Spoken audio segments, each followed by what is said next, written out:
Hello, and welcome to another exciting episode. It's actually our last episode of the Shmuel miniseries. We have our last class in person, so I'm recording this class directly for any other viewers out there. In the fall, we're going to be starting our in-depth series on the book of Samuel, that is the book of Shmuel, where we go chapter by chapter. But for now, we're going to do kind of a speed run of what is essentially 2 Samuel, Shmuel Bet. The division between 1st and 2nd Samuel, Shmuel Aleph and Bet, that was relatively late in the Jewish Masoretic tradition. But where it splits actually makes sense because it's where Saul dies. So now we enter into really a whole other chapter of the story. We're no longer talking about David and Shaul. We're not talking about Shmuel at all. We're talking about everything centered around David, which includes his rise, consolidating his kingship, and you could say his fall, his messing up, really his sin, and the tribulations that follow on that. Tribulations from within his house, as promised by Natan the prophet. Because we're doing a speed run of a whole book, we're not going to be looking inside as much as we usually do. There are specific things I'd like to look at inside, but for a lot of it, what we're going to be doing is I'm just going to be kind of giving you a summary and taking us to those points. So where did we leave our hero? Where we left David was Shaul and Jonathan had been killed by the Philistines while David was dealing with a different issue with the Amalekites. So David finds out about this, and in fact, someone comes and reports to him, but a young person from the camp who actually identifies as an Amalekite actually says to David, he says, "Oh, I actually killed Shaul. Shaul asked for me to kill him so that he wouldn't die through torment." And David's like, "Oh, really? You killed him?" He's like, "Yeah, and here's his crown." He thinks he's going to be rewarded. Instead, David kills him. He says, "How can you kill the anointed of God?" So David kills this young man. This seems to be part of this kind of thing where David is proving that he was not behind these deaths and he did not approve of these deaths. And then he has a very long lament for Shaul and Jonathan. That's where we have kind of the famous line that my love for Jonathan was like the love of women. I don't think that it proves any sort of sexual meaning to their relationship. It does show that it's supposed to show that he loved Jonathan very deeply. And so once that is done, what happens? Now let's take a look in terms of what this means for David as a potential ruler. So we're in 2 Samuel 2, that's Shmuel Bet Perak Bet. And after David is done with his lamentation, Vayihi acharechen, v'yish'al David b'Hashem lemor, ha'aleh b'achat arei Yehuda, vayomer Shem elav aleh. So it seems that David is still using the ephod, apparently the Urim v'Tumim, to ask God, because we get these one-word answers, which we've seen in Shmuel Aleph. And so David asks God, "Should I go up to the towns of Yehuda?" And God says, "Yes, go up." Vayomer David, Ana ele vayomer Chevrona. David says, "Where should I go?" And God says to Hebron. So that's where David goes. He takes his 2 wives. He takes the men who are with them. They go with their families. They all come to the towns around Hebron. And in fact, the people of Yehuda come and they anoint David over Yehuda, right? Vayavo anshe Yehuda v'yimshechu sham et David lemelech al beit Yehuda. In other words, the people of Yehuda, they come and crown him king over Yehuda. The other tribes aren't involved yet. Right now, he's not the king of Israel. He's the king of Judah. That's the tribe he's from. And meanwhile, he's heard about the people of Yavesh Gilead who have buried Shaul, and he sends messengers making it clear that he thinks it's a good thing that they did, that he's on their side, essentially. He says, Vata techazakna yidechem, I'm reading from Pasuk Zion, verse 7, Vata techazakna yidechem, v'yu livnei chayil kimet adonechem Shaul, v'gam oti mashchu beit Yehuda lemelech aleihem. He says, you be strong, be brave, because your master Shaul is dead. And they've already anointed me king of Yehuda. He's kind of saying, hey, guys, I'm cool with you. Just know that your hero, your king, Shaul, he's gone now. and now I've been anointed. So you should think in terms of who your new king should be. Meanwhile, Avner, the son of Ner, he was Shaul's commander. So Avner ben Ner sar tzava asher leShaul, lakach et Ishboshet ben Shaul v'yavirehu machanaim. So he takes Ishboshet, whose name is probably Ishbaal, right? He's in general, we take the idolatrous name Baal and it becomes Boshet, shame, right? In the name translation, but it's almost certainly his name was Ishbaal. So he takes Ishbaal, the son of Shaul, and he takes him to Machanaim. Vayamlichehu el HaGilad, ve'el Ashuri, ve'el Yisrael, ve'el Ephraim, ve'al Binyamin, ve'Yisrael kulo. And he makes him a king over these areas, the area of Gilad, the area of the Assyrians over Israel, and over the tribes of Ephraim and Binyamin and all of Israel. So why, in fact, did he take him to Machanaim? Let's take a look at where Machanaim is.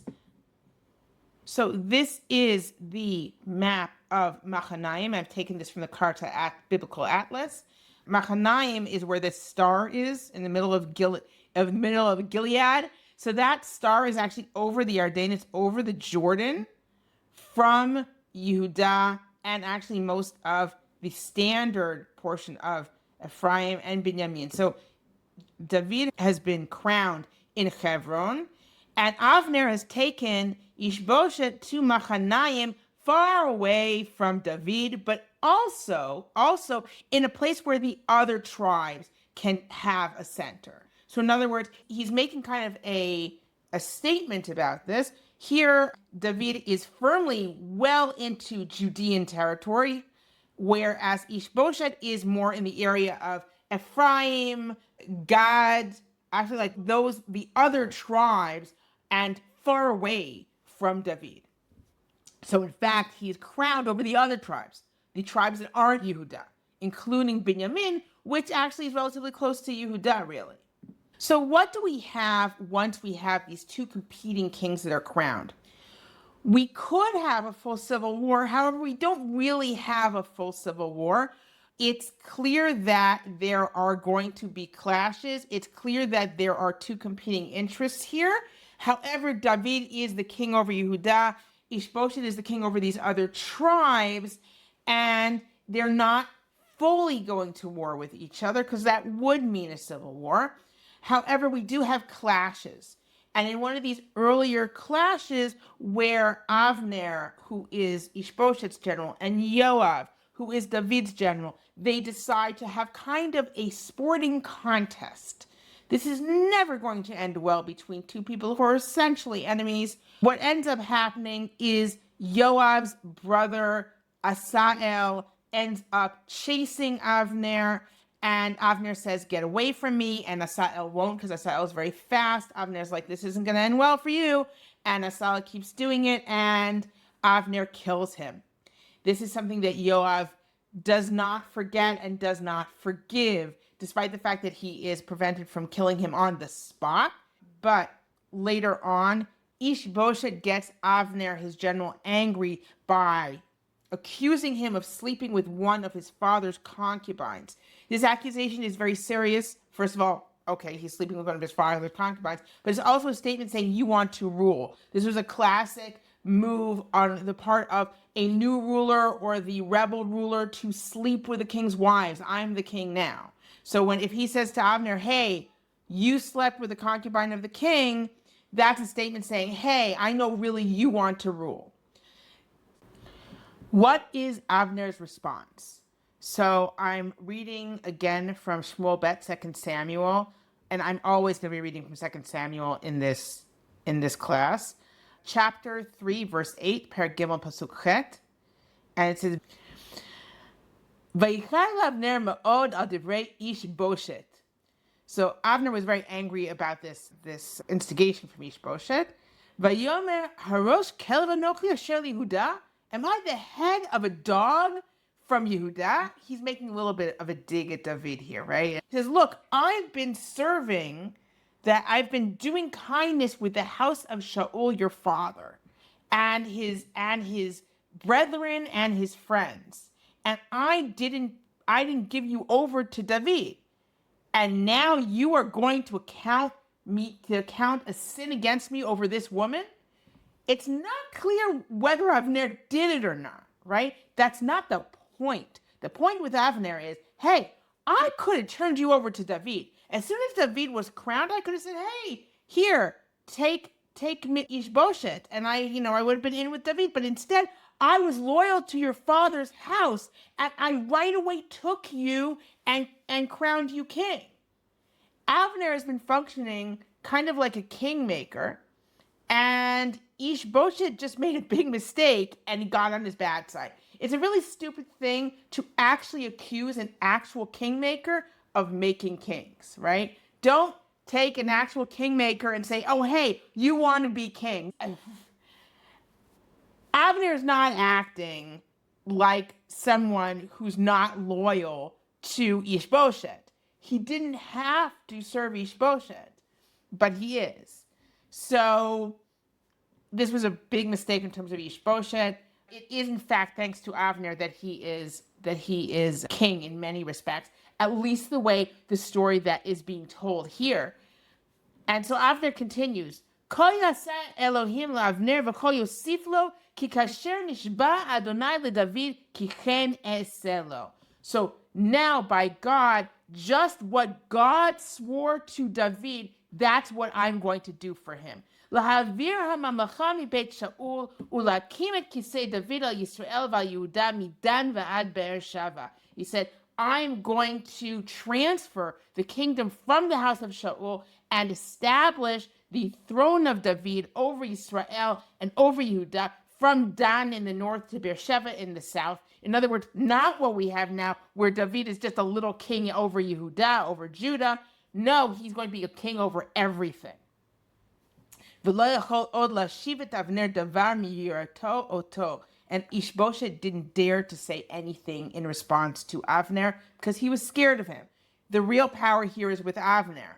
Remember that Avner commands the army, right? And the army, as one assumes, is fairly loyal to Avner. If Avner had said, listen, I don't think we should go with Shaul's son, I think we should go with David, at least part of the army, one assumes, would have gone with Avner. And also, of course, Avner is the military mind. So this was a big mistake for Ishboshet. And in fact, what happens, we see what happens, which is that Avner goes over to David and he makes a pact with David. But leaving that treaty, that covenant that he makes with David, Yoav goes and kills him. Yoav ben Tzruya, Yoav the son of Tzruya, goes and kills Avner. He has multiple reasons to kill Avner at this point because one, Avner killed his brother, and two, Avner just made a pact with David. Yoav does not trust Avner. He says so. Avner just made a pact with David. Yoav says, I don't trust Avner. Avner's going to go. He's going to betray us. And also, let's face it, Yoav is David's chief general. Avner is the general on the other side. So if David makes a pact with Avner, what's going to happen to Yoav's job? What's going to happen to Yoav's position? That's probably maybe a third reason to get rid of Avner. It really does seem that Yoav doesn't trust him, and also he hates him for killing his brother, and he kills Avner. And what the story tells us, what we're told is that the main reason that Yoav kills Avner is because Avner killed Asel, his brother. And that's what we see here. I'm reading now from chapter 3, verse 27. That's Perek Gimel, Pasuk Chaf Zayin.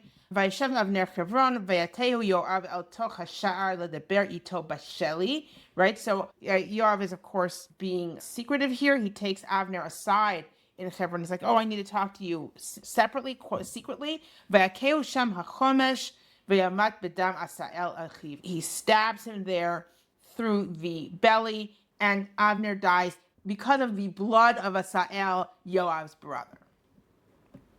David hears about this. He's very upset. He says, we are innocent. We haven't done it. Vayomer naki anochi umamlachti me'im Hashem ad olam midmei Avner ben Ner. He says, I and my kingdom are clean. We are innocent of this blood from God, from the blood of Avner, the son of Ner. Yechulu al rosh Yoav vel kol beit aviv. Like Yoav and his whole house, they are responsible. And he curses Yoav. And so he tells Yoav and all of his troops, he says, put in signs of mourning, rip your clothes, put on sackcloth, and visifdu lifnei Avner, actually say a lament before Avner. V'hamelech David holech acharei hamita. The King David himself goes after the dead body in the procession. Vayikbaru et Avner bechevron, vayisah hamelech et kolo, vayef el kever Avner, vayifku kol ha'am. They bury him in Hebron. Again, this is David's center, and David lifts his voice and cries on the grave of Avner, and the whole nation cries. And then it says a whole lament over Avner, right? Hakimot naval yamut Avner. Could Avner die? Does the same like any word? Does the death of Avner be like the death of a worthless person? And everyone cries over him. Not only that, but David refuses to eat that day. He says, "I'm fasting." They bring bread, and then it tells us, and I'm reading here from Pasuk Lamed Vav, verse 36. V'chol ha'am hikiru v'yitav be'enehem k'chol asher asa hamelech b'nei chol ha'am tov. Everyone, the whole nation recognizes that everything the king has done, he's done the right thing. V'yid'u chol ha'am v'chol Yisrael b'yom hahu ki lo hayta mehamelech la'amit et Avner ben Ner. The whole nation and all of Israel knew on that day that it wasn't the king's intention to kill Avner, the son of Ner. What does this mean? The whole reason for this extreme mourning, when we saw the mourning for Shaul and Yonatan, Shaul and Yonatan were close. David was close to them. Yonatan, he was super close to. We could understand that lament. This lament was very hard to understand. Okay, he made a covenant he made kind of a contract with Avner. Why is he weeping? Why is he fasting? The answer is, this is to show I had nothing to do with this. And it sheds a little bit of light on the tremendous lamenting over Shaul and Yonatan that had that at least as a secondary purpose, to show I did not want Shaul and Yonatan dead. And here he's doing the same thing with Avner, where it's much clearer that that is the reason that he's doing it. He's putting on this kind of extreme mourning to show I was not behind this. This is not what I wanted.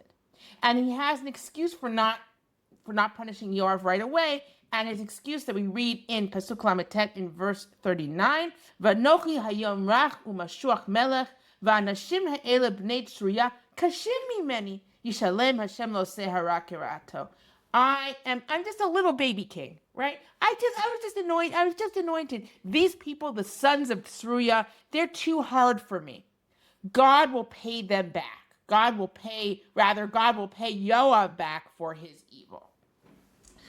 Just to remind you of who the sons of Uriah are, they are all members of David's heroes. We read at the end of the book that David had about 37 heroes that were with him possibly from the very beginning, or at least early on in his kind of rise to power.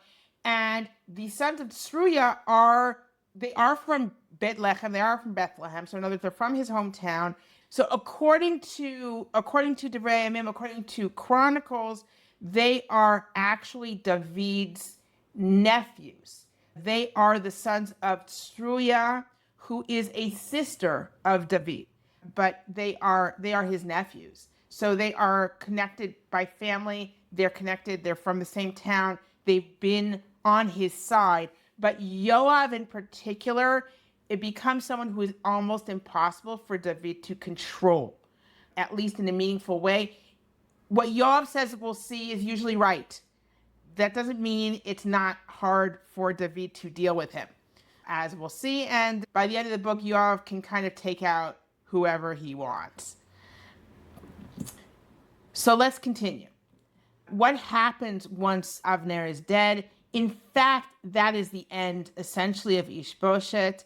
Not quite, but just about. We read in Perek Dalet, chapter 4, Vayishma ben Shaul ki met Avner b'Hebron, vayirpu yadav v'chol Yisrael nivhalu. The son of Shaul, Ishboshet, hears that Avner has died in Hebron, and he has, vayirpu yadav, literally his hands became weak. It means he lost courage, and everyone in Israel was frightened. And then we have two members of his army, two heads of troops, Ba'ana and Rechav. they think they're going to get in well with David by killing Ishboshet essentially in his bed. They come, they kill him, they cut off his head, they bring it to David, and David said, "You terrible people that you did this, remember again that it's important for David not to be behind this." And so he kills them. He has them killed. He has their hands and feet cut off and hung. This is to show, it is a mark of shame. It's desecrating their bodies, but it's also a mark of shame for them. And that ends Ishboshet.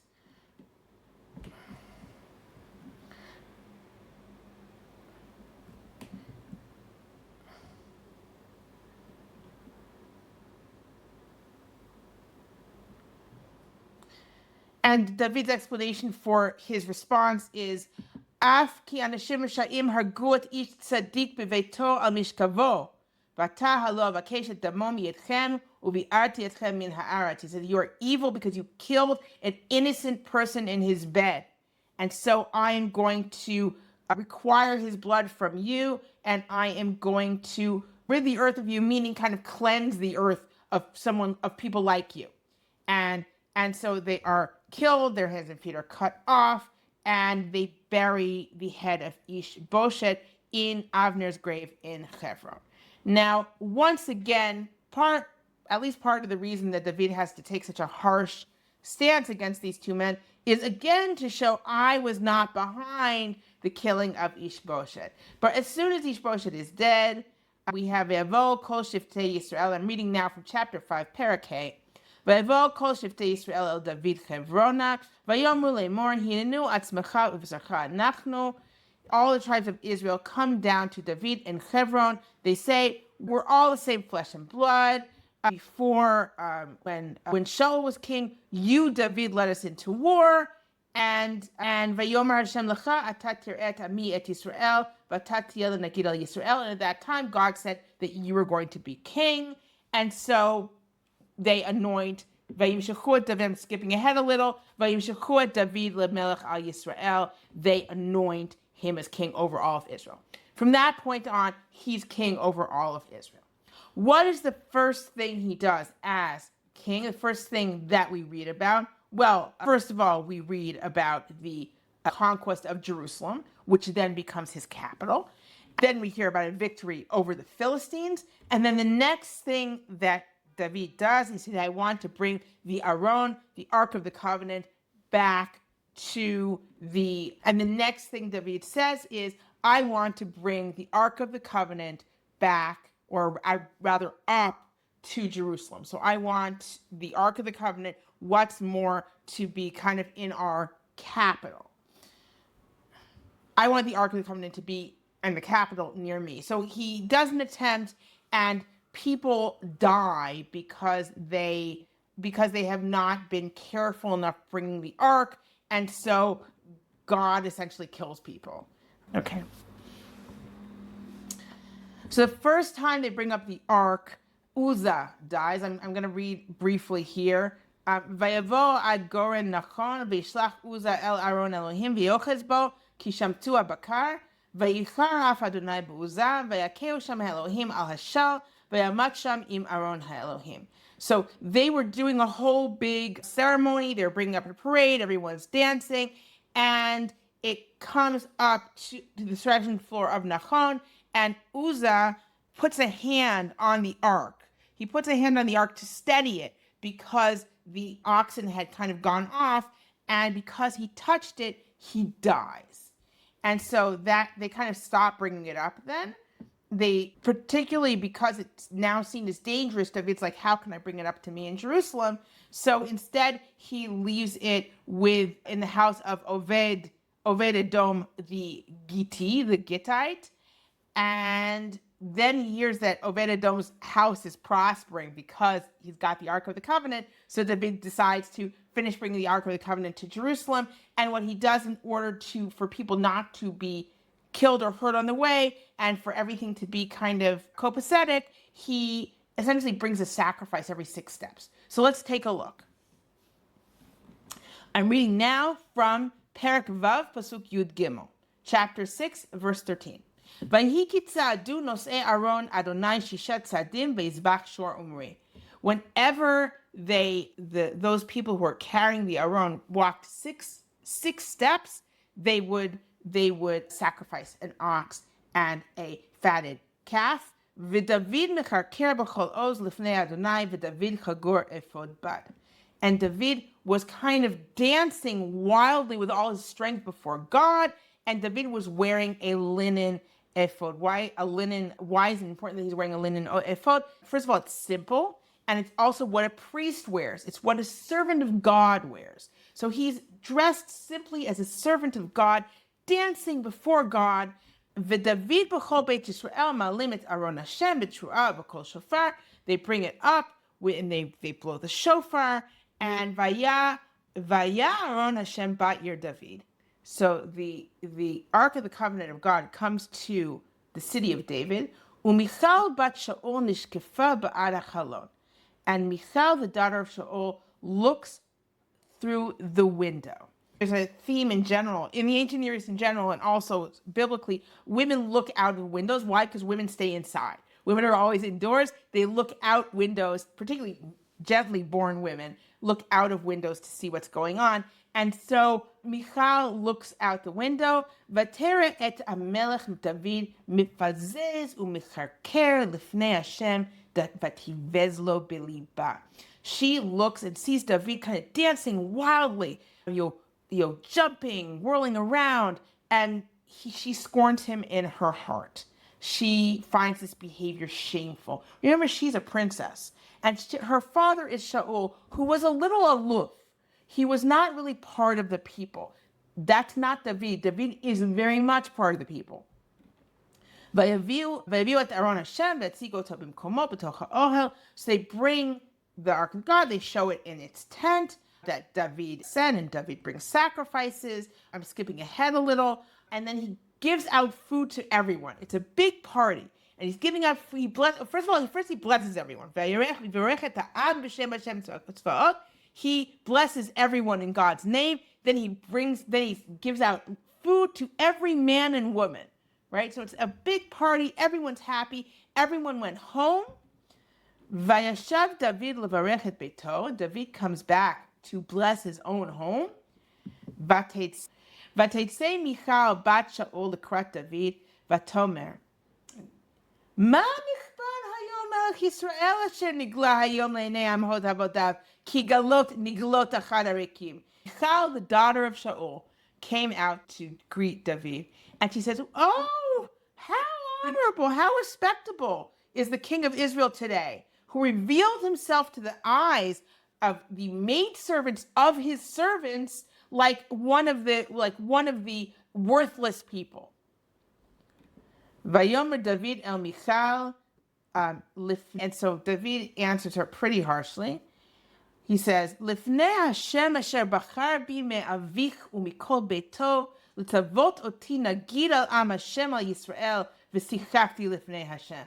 He says, it's before God who chose me over your father and your whole house to command me to be the leader over the nation of God of Israel, and I was dancing, was playing before God. Unekaloti od mizot vayiti shafal be'enai v'im hamahot asher amart imam ikaveda. He says, I can make myself even less than this.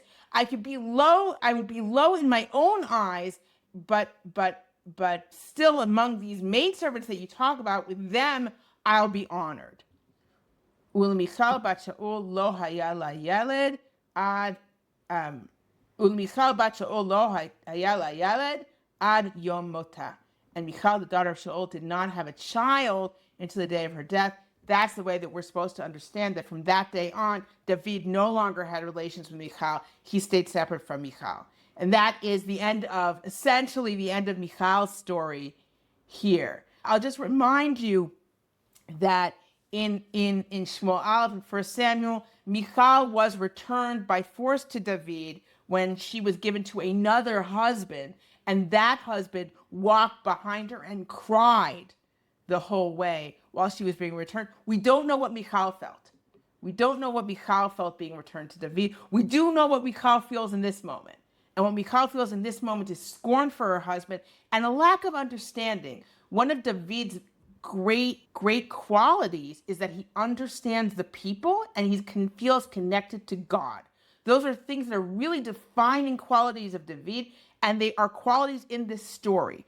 He is before God. There is no limit to his joy. He's with the people. He's giving out food to the people. He's blessing the people. He's dancing with the people and before God. This is where he's at his height. This is his zone, right? Michal doesn't understand really either, right? That's not things that she saw from her father. And again, she grew up in a royal house. To her, this is not kingly. And to David, this is him. So let's continue. The next, and I'm just going to kind of summarize some things. The next thing is that David wants to build the Beit HaMikdash. He wants to build the temple. He receives a prophecy that no, that's not your job. There will be someone who will build it. In other words, your son is going to build it, but this is not for you. I, God, do not need a house of cedar. I took the people out of Egypt without a house. I've had no house until now. You don't need to build me a house, but your son will, but you will not. The explanation that the reason David cannot build a house is because he essentially went to war, he has blood on his hands, is not found here. It is in the parallel in Divrei Yamim in Chronicles.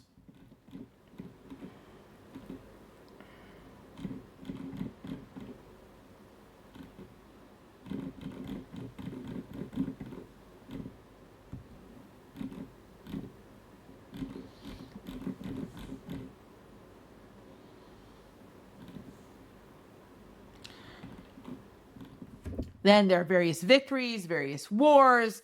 David finds Yonatan's son, Mephibosheth, again, probably Mephibaal. Mephibosheth is crippled. And so he brings Mephibosheth essentially into the court. He will be supported by the king as a kindness in memory of Yonatan. Mephibosheth will be the only person who survives from the house of Shaul by the time the story is over.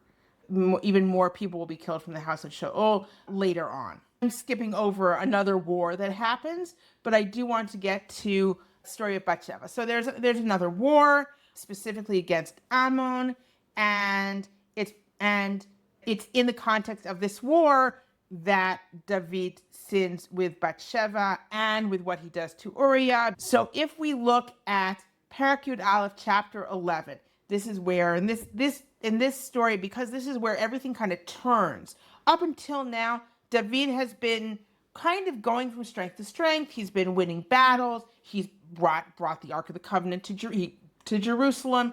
He's been doing all the right things. And this is where things start going wrong. So let's take a look. So we see here is Perek Yud Aleph, chapter 11. Vayhi l'tshuvat hashana le'et tzet hamelachim, וישלח דוד את יואב ואת עבדיו עמו ואת כל ישראל וישחיתו את בני עמון ויצורו על רבה ודוד יושב בירושלים. So it's been a year to the battle, it seems that. And when they're going out to battle, David sends Yoav and his servants, in other words, the army of Yoav and of all of Israel, and they essentially destroy Ammon, and they have a siege on Rabat Ammon, right? And David is sitting in Jerusalem. So David has not gone out to fight with them. He's got nothing to do. ויהי לעת הערב ויקם דוד מעל משכבו והתהלך על גג בית המלך וירא אישה רוחצת מעל הגג והאישה טובת מראה מאוד. So it's in the evening, he goes out for the evening air, and there's a woman bathing on the roof, and the woman is very beautiful. Now, why would a woman be bathing on the roof? Someone leading an archaeological tour once told me this, but sometimes tour guides exaggerate a little. But they said, well, the aristocracy would have had higher up houses than the lower levels. As we'll see, she's very much part of the inner circle. She's married to and the daughter of the inner circle. So she would say, who would be higher than her? She's on the roof. Well, the king would. The king could see her from his palace, and so he saw her bathing. At any rate, he sees her.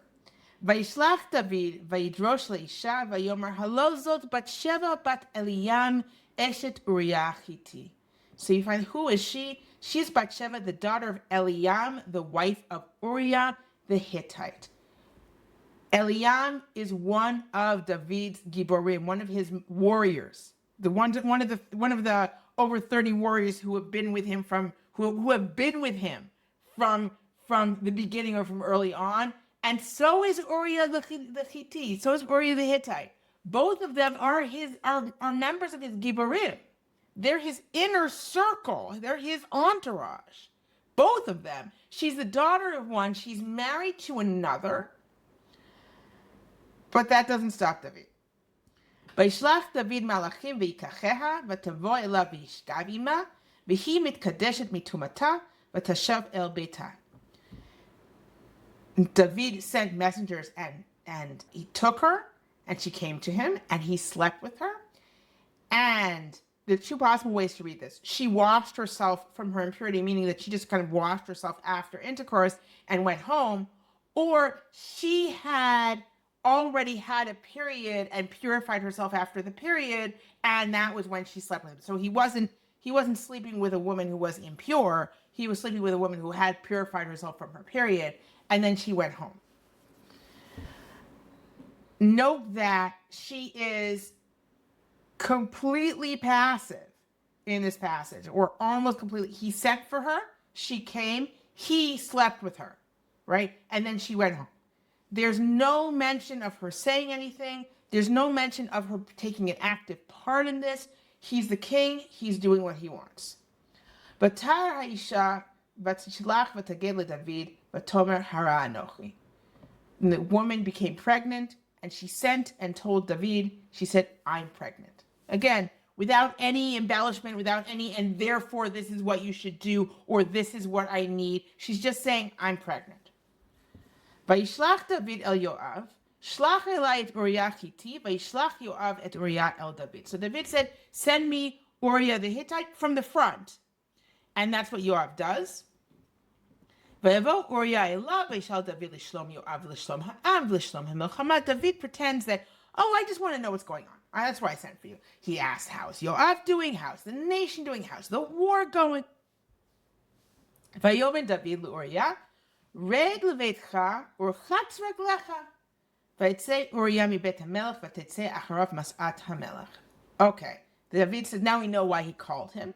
David says to Uriah, go home and wash your feet. Wash your feet is a euphemism for sleep with your wife. So go home and have fun. And Uriah leaves the palace and with a present from the king. וישכב אוריה פתח בית המלך את כל עבדי אדוניו ולא ירד אל ביתו. Uriah doesn't do what the king planned. Essentially, David wanted him to go sleep with Batsheva, and then when she's pregnant, Uriah would think it's his. But Uriah doesn't do that. Instead, he sleeps at the entrance with all of the king's servants, and he doesn't go down to his house. ויגידו לדוד לאמור, לא ירד אוריה אל ביתו. ויאמר דוד אל אוריה, הלא מדרך אתה בא, מדוע לא ירדת אל ביתך? The people tell David, the servants tell David, hey, Uriah didn't go home. So he says to Uriah, you came from a long way. Don't you want to go home? Why don't you go home? ויאמר אוריה אל דוד, הארון וישראל ויהודה יושבים בסוכות, ואדוני יואב ועבדי אדוני על פני השדה חונים, ואני אבוא לביתי לאכול ולשתות ולשכב עם אשתי? חייך וכי נפשך אם אעשה את הדבר הזה. Uriah says to David, he says, will the Ark of the Covenant and Israel and Judah, they're all dwelling in tents. And my master Yoav and his servants are camping in the field because they're on the front line. And I'm going to come to my house to eat and to drink and to sleep with my wife. He's not using a euphemism. As you live, if I would do such a thing. In other words, by your life, I swear that I would not do such a thing. ויאמר דוד אל אוריה, שב בזה גם היום ומחר שלחת. וישב אוריה בירושלים ביום ההוא וממחרת. So David says, okay, you know what? Stay here today. I'll send you tomorrow. And so Uriah stays. ויקרא לו דוד, ויאכל לפניו, וישת וישקרהו, ויצא בערב לשכב משכבו עם עבדי ארוניו, ואל ביתו לא ירד. David tries again.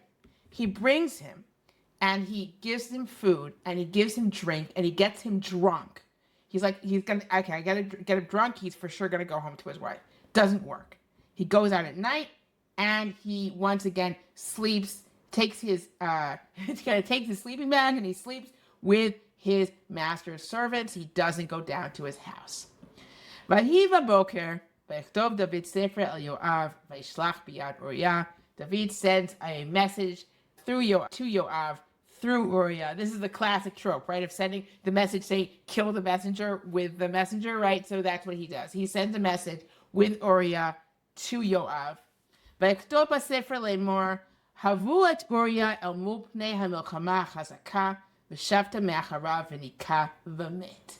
He says, bring Uriah against where the war is strong, against where he's going to have a hard time fighting, and then fall back from behind him, and so he'll be killed. In other words, kind of do a trick on him, put him in the front, and then all of you fall back and let him die. ויהי בשמור יואב אל העיר, ויתן את אוריה אל המקום אשר ידע כי אנשי חיל שם. So in fact, Yoav, what he does is he puts Uriah in a place where the fiercest warriors are, on the other side. ויצאו אנשי העיר וילחמו את יואב, ויפול מן העם מעבדי דוד, וימת גם אוריה החיתי.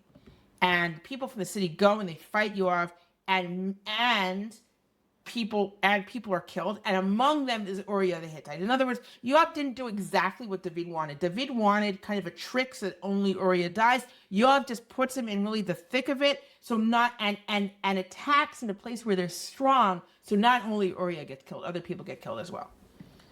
וישלח יואב ויגד לדוד את כל דברי המלחמה. So Yoav sends to let him know what the war is. Now, why did Yoav do something different from what David asked for? Perhaps just because it was too underhanded or maybe even obvious to do what David was asking for. In other words, to have the people actually retreat from Uriah and not help him, that's actually a command to murder. And what Yoav did instead was have something with plausible deniability.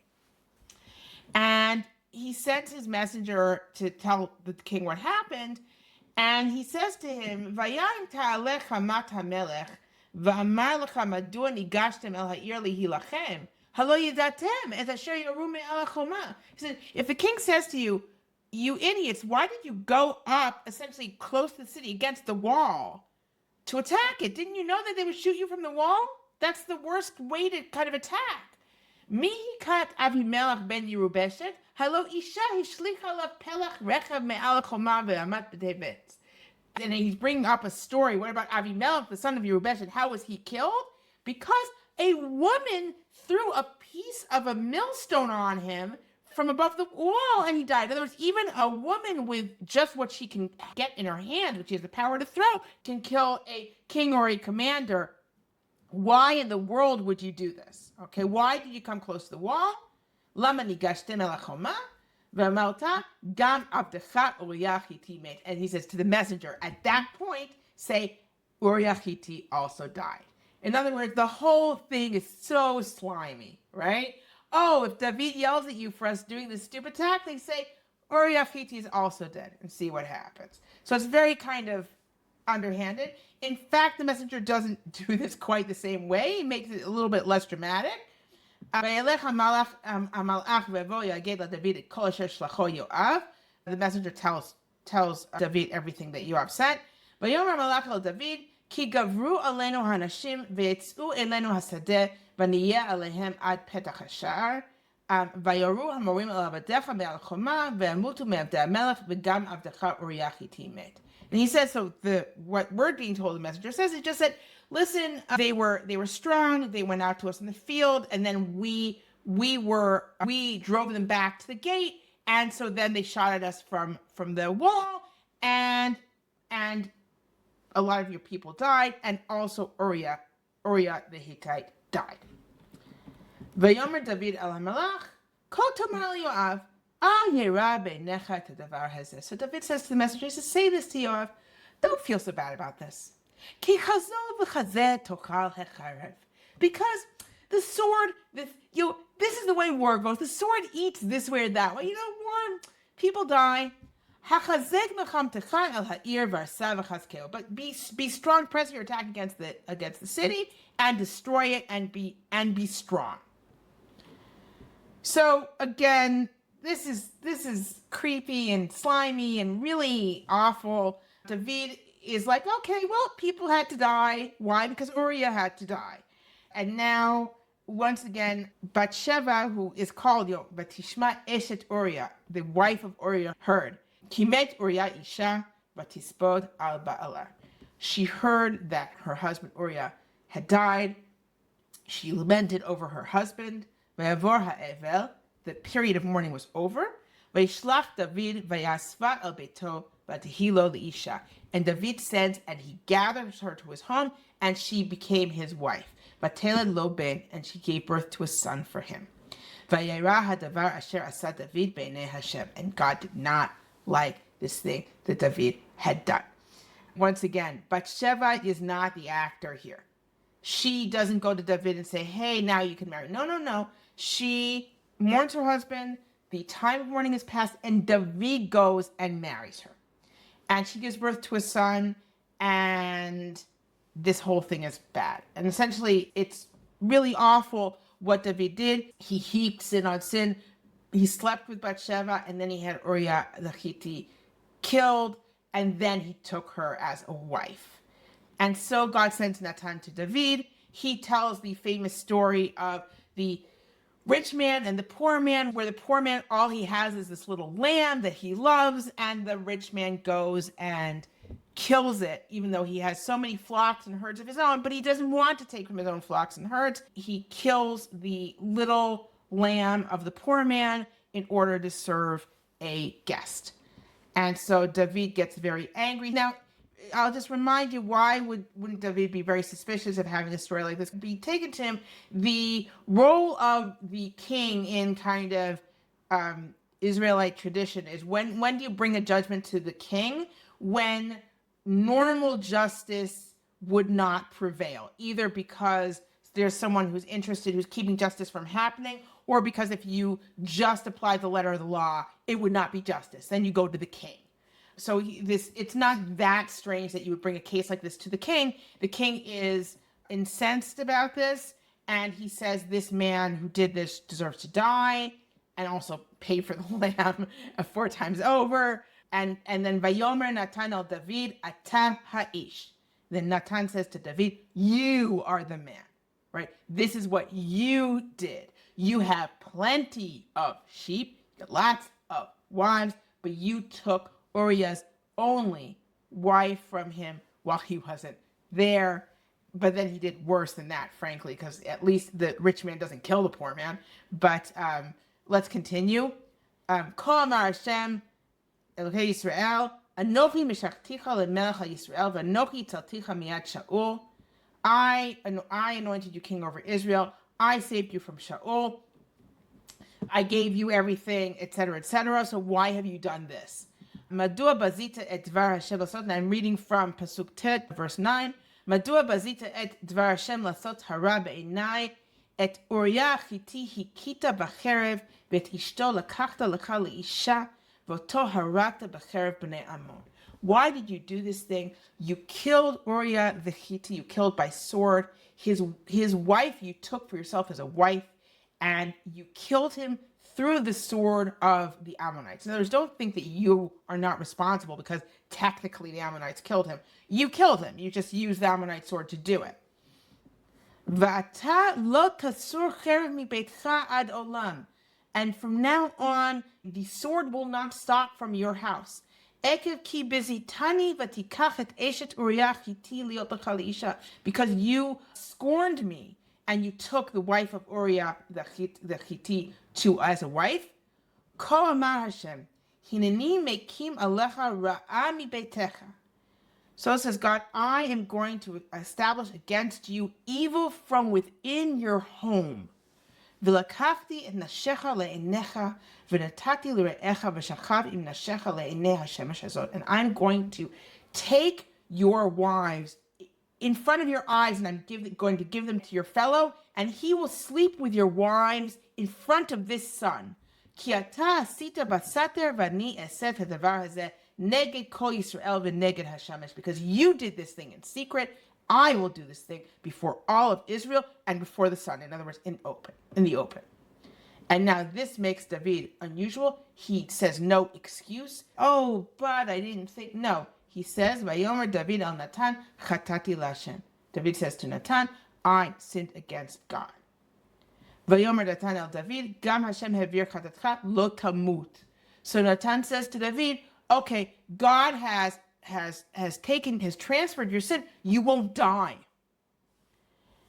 Efes kini ex ni atzet oivei Hashem b'davar hazeh, gam ben hayilod lecha mot yamut. But because you have spurned, and it says the enemies of God, but it's saying instead of God, because he doesn't want to say you spurn God, so he says you spurn the enemies of God. You spurn God with this thing, so therefore the son who was born to you shall surely die.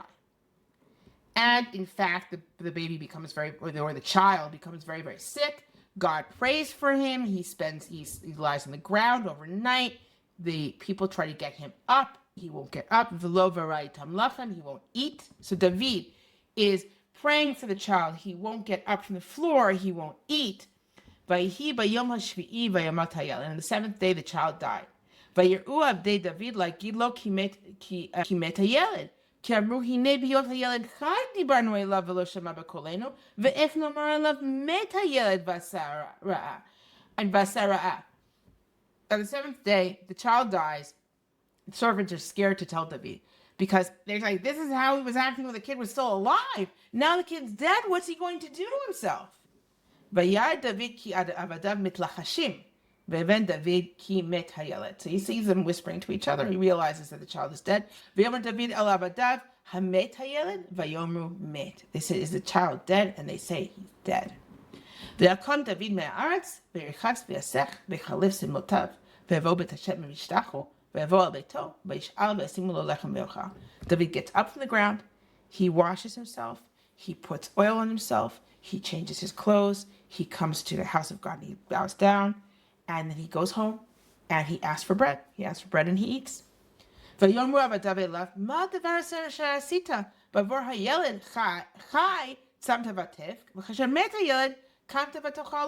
servant said, what's going on? When the kid was still alive, you were crying, you were fasting. Now he's dead and you're getting up and you're eating.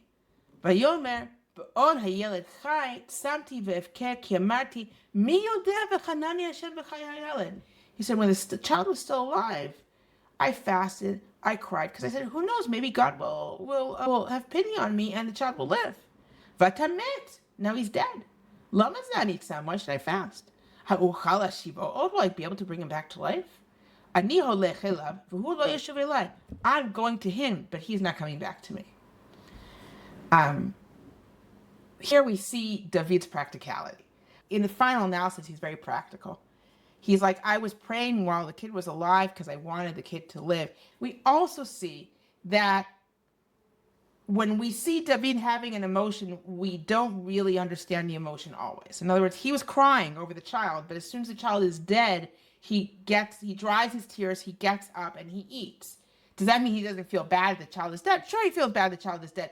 But the tremendous crying and praying, that was for a purpose. It wasn't just an expression of emotion. We'll see later that with Avshalom, he has a lot of emotion where it doesn't serve him. So it's not that he's never emotional. He is very emotional. But in terms of this child, it seems that it was mainly for a purpose, for a good purpose, but for a purpose. So he comforted Batsheva, his wife. He slept with her and she had a son. And they called him Shlomo, and God loved him. And he also has a second name through Natan, Yedidia. But for Hashem, for God, right?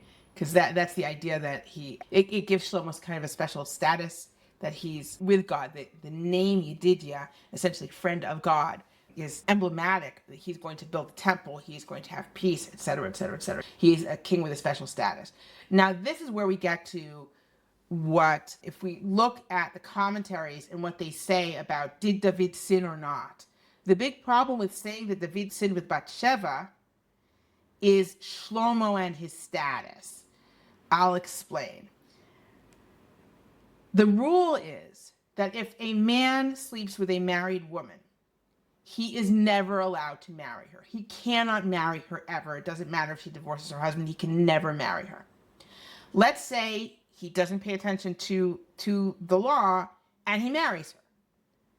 Any child they have is the result of an illicit union. In other words, any child they have is what? A mamzer, a bastard, right? And you can say, a king can be a mamzer, but a mamzer can't be a king. The rule is that a mamzer, a halachic bastard, cannot be a king over Israel. And yet Shlomo, who is born from the union of David and Batsheva, is not just a king, he's the greatest king. God loves him. So how can this be? That's why you need an explanation of how David was not actually sleeping with a married woman. And that's where you get the explanation of, well, Uriah gave her a divorce because the men going out into war would give divorces to their wives in case they were killed in battle, right? Because you need an explanation of how is that not a sin. That's a more pressing need than explaining that getting Uriah killed was not a sin, right? Which, okay, there's an explanation of that. Uriah didn't obey the king to go back to his house, and therefore David was justified in killing him for disobedience. However, it's still pretty, no matter what, it's not moral. This is not a regular trial, but that is actually less of a pressing need to excuse David than of the sinning with Batsheva because of the issue with Shlomo. So this is where things start going terribly bad for David. From within his home. And from this point on, this is the main thread of the book of Shmuel Bet of 2 Samuel. Okay, so from this point on, what's the next thing that happens right after this? Amnon rapes Tamar. Okay, what is the story? Amnon and Tamar are brother and sister through David. Okay, Amnon is the crown prince. Amnon is meant to be the king when David dies. His sister Tamar is actually a full sister of Avshalom, who is not actually, again, there's a brother in between Amnon and Avshalom that we never hear of again, but it seems like that Avshalom is the one after Amnon at this point, or essentially moving forward. Avshalom and Tamar are full brother and sister. So Amnon, who is half brother to Tamar, he falls in love with Tamar, has a crush on her, falls in lust with her. He asks his cousin for advice. His cousin says, hey, say you're sick, have her come and cook for you. He does. He asks David to send her to cook for him.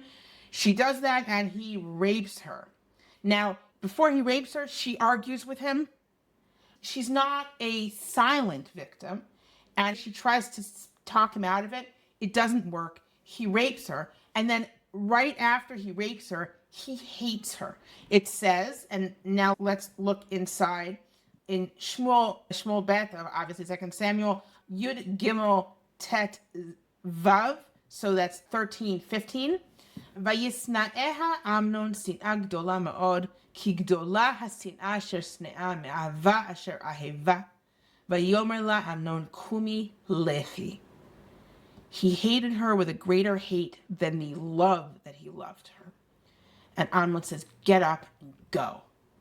She once more, she's not silent. She pleads with him. She says, don't do this. This is even worse to send me away this way.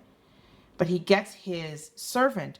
He says, get her out. He says, get that woman. He doesn't say get that woman. He says, Shilchuna et zot me'alai. He says, take this, get this out, and lock the door after her.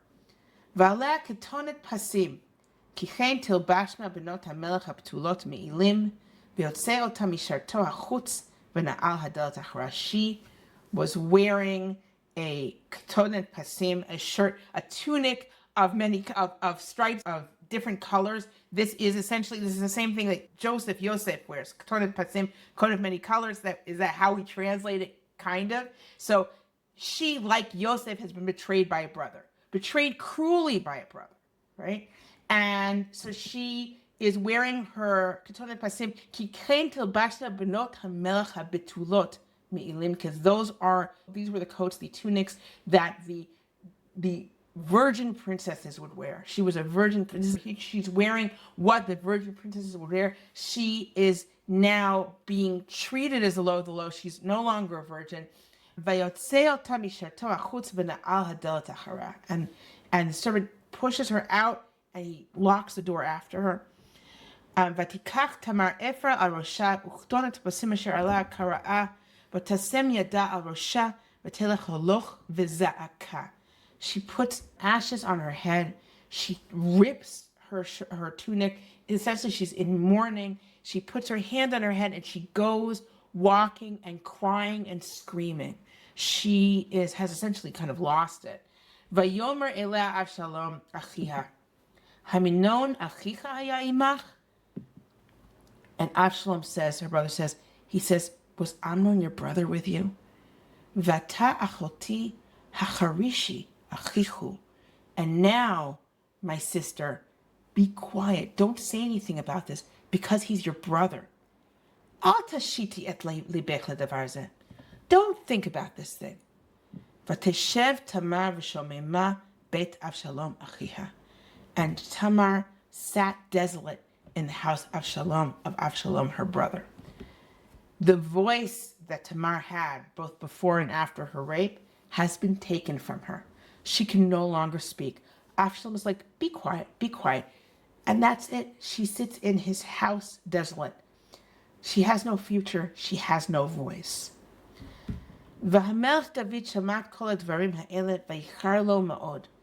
David heard all these things and he was very angry. But he doesn't do anything. David is angry about it, but he doesn't do anything. He doesn't say anything. Amnon's the cry prince. V'lo diber Avshalom im Amnon lemera v'atov ki saneh Avshalom et Amnon al devar asher ina et Tamar achoto. Avshalom would not speak with Amnon at all because he hated him for raping his Tamar, his sister. 2 years later, Avshalom is having his flock shears and he invites all of his brothers to celebrate with him, to be in a feast with him. And apparently, knowing that the king won't come, he says to David, he says, will you be able to also come? David's like, no, we can't come. And he says, and so Avshalom says, well then let Amnon come. And the king doesn't want to, but he kind of presses him, sends Amnon. And when Amnon is drunk with wine, Avshalom tells his servants to kill him. They do. All the princes flee because they think he's going to try and kill all of them. And then the messengers tell David, they say, oh, only Amnon was killed. Everyone else is safe. So Avshalom runs away because he has just murdered the crown prince. And he goes to the king of Geshur. And David mourns over Amnon. Avshalom stays in Geshur for 3 years. Yoav sees that David is missing Avshalom. And so he gets David to let Avshalom back. David still doesn't speak to him for quite a while. And then Yoav finishes the reconciliation where David accepts Avshalom back at court. However, then Avshalom gets into his next phase, which is the rebellion phase. And Avshalom essentially foments a rebellion against his father. Essentially, Avshalom has his father's gift for connecting with people. Now, we don't know what's going on in the kingdom, why it would be ripe for a rebellion against David. That is something that we don't know. However, it's pretty clear that people are not happy and people are coming for judgment by David. And Avshalom talks to them. He says, oh, your case is good. I would rule in your favor. He also acts very close to them. They bow to him and he kisses them. He knows how to reach people. So once Avshalom has gathered enough of a following, he asks permission from his father to go to Hebron. He says, I made a vow to God. I have to fulfill it in Hebron. And so David lets him go. So he gets permission. But at the same time, he tells people, when you hear the sound of the horn, announce that Avshalom has been made king in Hebron. And he has 200 people with him, but he gathers more of a following. David hears and he flees the city. He actually flees Jerusalem. He leaves 10 concubines there to watch over the palace. So clearly there's something going on that we don't know about, because we don't hear a lot about the political realities of what's going on in the kingdom in the book of Shmuel a lot of the time. So we don't know what's going on in the kingdom, that it's very clear that Avshalom will be able to kind of attack David in Jerusalem. Anyway, they flee. Avshalom comes into Jerusalem. His advisor is Achitophel, who, by the way, is Batsheva's grandfather. And Achitophel advises him. He says, you should sleep with all David's concubines on the roof so everyone sees it, right? So this makes it clear he's king, and also it's a shameful thing for David. And that is what he does. And that is how the prophecy against David is satisfied, is fulfilled, that he actually sleeps with all these women in essentially in broad daylight, in front of all the people, so that everyone knows that he has taken over. In final night, he keeps asking after Avshalom in battle, he's like, how is the Na'ar? How is the boy? Like, he never seems to recognize that Avshalom at this point is a man and an enemy. He says, go lightly on the boy, don't hurt him. And of course they do. He gets his hair stuck in a tree. Yoav kills him. And another reason for David to be angry at Yoav, when David finds out that Avshalom has been killed, despite the fact that this means that victory is his, he, of course, famously just cries and mourns Avshalom. So we're reading now in Perek Yutet, chapter 19, Vayigaz HaMelech Vayal al Aliyat HaShar Vayefk. So he's very distressed, he's disturbed. He goes up to the upper chamber, like the attic of the gate, and he cries. V'chol amar belechto, B'ni Avshalom, B'ni Avshalom, mi yiten muti ani tachtecha v'Avshalom, B'ni. He says, my son Avshalom, my son Avshalom, who would have me die instead of you? Avshalom, my son. Vayugad leYoav hineh hamelech bochem yitabel al Avshalom. And Yoav hears that the king is crying and mourning over Avshalom. So the victory over Avshalom and his troops became a day of mourning for the whole nation. The nation heard on that day, the king is sad over his son. This shows that at least the people that were in David's side of this rebellion are very connected to David. And it's enough to hear that he's sad for his son that they mourn instead of celebrating their victory. Vayitganev ha'am bayom hahu lavo ha'ir kasher yitganev ha'am ha'nichlamim b'nusam b'milchama. People start acting as if they were defeated. They're kind of sneaking back into the city as if they were retreating. That's how much things have changed because of the king's mood. V'melech le'atet panav v'yiz'ak ha'melech kol gadol b'ni Avshalom, b'ni. And the king covered his face. He cried out, my son, Avshalom, my son. And Yoav comes back to rebuke him. And only Yoav can really do this. Besides, well, you could say Natan the prophet can do this. But Yoav can do this just out of his own free will. He can tell the king what's what. ויבוא יואב אל המלך הבית, ויאמר הובשת היום מפני כל עבדיך, הממלטים את נפשך היום, ואת נפש בניך ובנותיך, ונפש נשיך, ונפש פלגשך. He said, today you humiliated all your servants who saved your life, and the life of your sons, and the life of your daughters, the life of your wives, the life of your concubines. לאהבת את שונאיך ולשנוא את אוהביך. You showed love for your haters and hate for those who love you. כי הגעת היום כי אין לך שרים ועבדים, כי ידעתי היום כי לו אבשלום חי וכולנו היום מתים, כי אז ישר בעיניך. Because today you made it clear that all your officers, everyone who serves you, means nothing to you. Because it's clear that if Avshalom lived and all the rest of us were dead, then it would be great, then you'd be happy. ואתה קום צא ודבר על לב עבדיך. Now get up, go out and speak to your followers, give them some heart. כי בהשם נשבעתי, כי אינך יוצא אם ילין איש איתך הלילה, He says, by God I swear, says Yoav, the commander of his army. He says, by God I swear, if you don't go out, no one's going to stay with you tonight. It's going to be worse for you than from the time you were young till now. ויקם המלך וישב בשער ולכל העם הגידו לאמור הנה המלך יושב בשער ויבוא כל העם לפני המלך וישראל נס איש לאוהליו. So the king went out and he sat at the gate to essentially to greet the people and to be there to receive the people.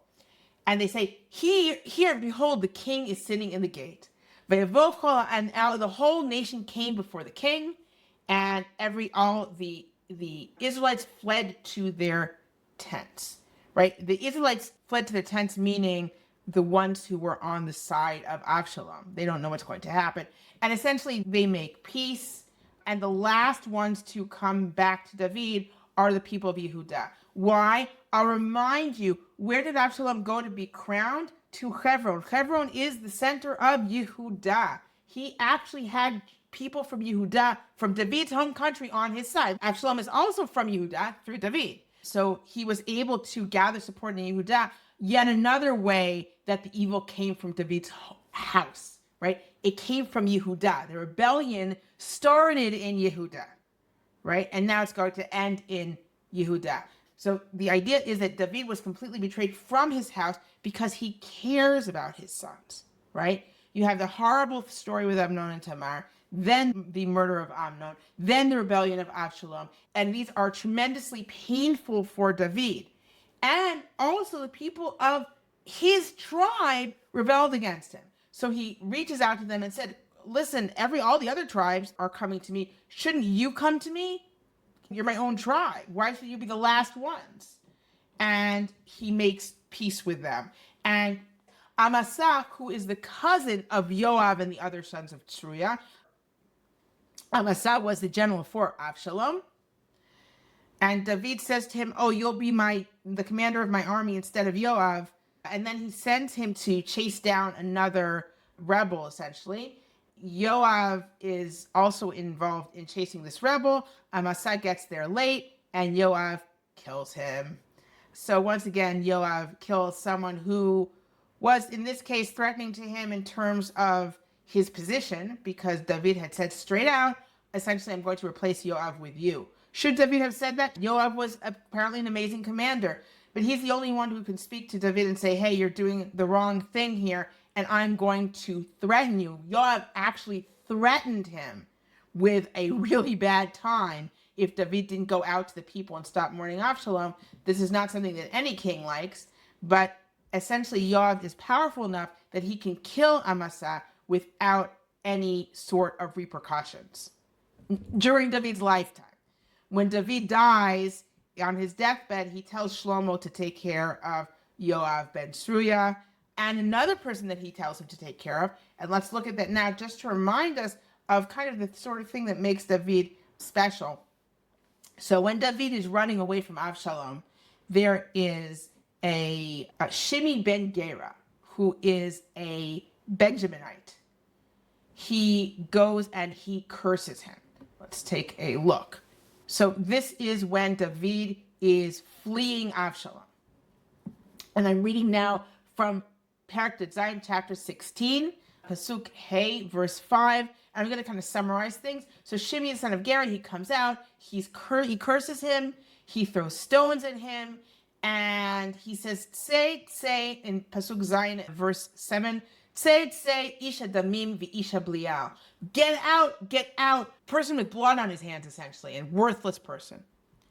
Heshiv Alecha Hashem kol dmei beit Shaul asher malachta tachtav v'yiten Hashem et hamlucha biyad Avshalom b'necha v'incha b'ra'atecha ki ish damim ata. He says, God is paying you back for the blood of the house of Shaul that you ruled instead of, and God is going to give the kingdom to your son Avshalom, and you are finding this bad thing. You are in this evil because you are a man of blood. You have killed people. Vayomer Avishai ben Tzruya, Yoav's brother Avishai, says to the king, why don't I just go and cut off his head? This guy who is this dead dog to curse you? And the king says, "Vayomer HaMelech, ma li v'lachem b'nei Tzruya." He says, what do I need to deal with you, sons of Tzruya, right? Kol yikalel ki Hashem amar lo kalel et David, umi yomer madua asita ken. Maybe he's cursing me only because God told him to curse me. And he says, look, my own son wants to kill me. How much more this person who's from Binyamin? Hanichu lo bikalel ki amar lo Hashem. Let him curse because God told him to. Ulai yir'eh Hashem be'eni ba'avoni ve'eshiv Hashem li tova tachat kilato hayom hazeh. Maybe God will see my suffering or through my eyes, depending on which version you are going with, the Kri or the Chtiv, the written or the read. And God will pay me back with good for him cursing me today. Right? And he keeps on accompanying them, cursing and throwing stones. So when David wins, he comes back, and this is now in Perek Yutet, chapter 19. He hurries down to meet them in verse 17, Pasuk Yud Zayin. And I'm going to skip ahead to Pasuk Chav, verse 20. Vayomer el HaMelech al yochshav li adoni avon v'al tizkor asher havav. The Chai says, please don't count this as a sin against me, right? Don't hold me guilty for what I did. I know I sinned. That's why v'hinei bati hayom rishon lechol beit Yosef. I came down first of all the house of Joseph. And he said, I'm the first of the house of Yosef to come down and to greet you. And again, we have Avishai, the son of Uriah, says, shouldn't we kill him now? Like, let's kill him. And David again says, Ma li v'lachem b'nei Tzruya. What do I have to do with you, the sons of Tzruya? Ki tiyuli hayom Satan. You are being an adversary against me. You're kind of trying to draw me into trouble today. Hayom yumat ish b'Yisrael ki alo yadati ki hayom ani melech Yisrael. Am I going to is anyone going to be put to death today? Today is the day I know I'm king over Israel. Vayomer HaMelech el Shim'i lo tamut v'shava lo HaMelech. So the king swore an oath to Shim'i that he wouldn't die. So what does David do when he's on his deathbed and he says to Shlomo, he says, listen, I gave an oath that I would not put Shim'i to death. You're a smart guy. You know how to handle this. I'm sure you're going to take care of it. And that's what Shlomo does. Shlomo essentially tells Shim'i that he can't essentially leave his home, and he waits till Shim'i inevitably does because he needs to get something done, and then he has Shim'i put to death. David has this again. He's always thinking in terms of God, right? He's like, because the fact is, he could have had Shim'i put to death when he was cursing him, but David is not sure. He's being punished by God, right? He had this prophecy. The prophecy is coming true. Now Avshalom is essentially expelling. He's running from Avshalom, from his own son. And maybe this man is meant to curse me. And even if this man is not meant to curse me, maybe God will see how I'm suffering and how I'm not taking revenge for this guy cursing me and will have favor on me. And in fact, then when he comes back, he in fact does not kill Shim'i, right? He does leave it to his son, but that's another story, a story for another time, as they say. It is important to note also that David gives over the seven descendants of Shaul to the Givonim, the Gibeonites, when they demand it.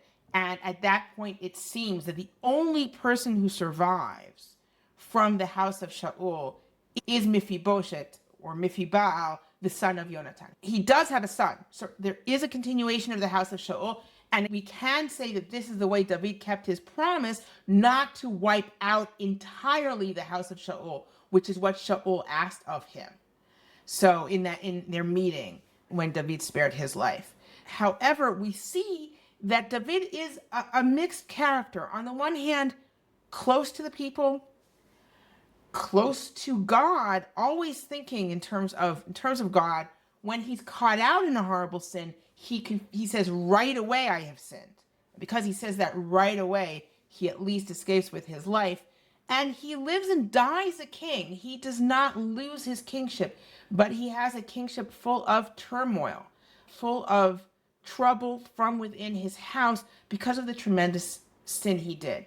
And that sin is what in the book of Shmuel and in Melachim is considered kind of the height of the evil a ruler can do, which is betraying people in secret to get their will done, right? That is corruption.